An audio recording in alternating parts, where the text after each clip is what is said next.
կնոջի հետ համեմատած բացարձակապես գնալով ավելի վատանում, ավելի է վատանում գյուղացու վիճակը, ավելի է վատանում այգիների գյուղատնտեսության վիճակը ընդհանուր։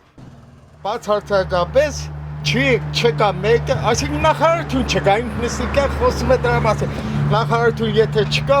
ինչ-որ մի վարչություն է, չէր զբաղվում, ոչ մեկը չի հետաքրքրվում գյուղացու վիճակից,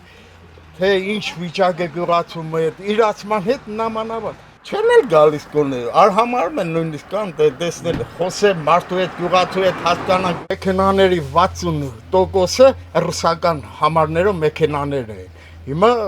բացարձակապես երևի 10%-ը, 15%-ը հազիվ լինի։ Գոյակռիվ է, գոյապայքար։ Ուղղակի պայքարում են, որ մարդիկ մի կերպ գոյատևեն։ Եկամուտը բացառվի, դու ծիծաղելի է եկամուտի մասին խոսել։ Եկամուտ գոյություն չունի։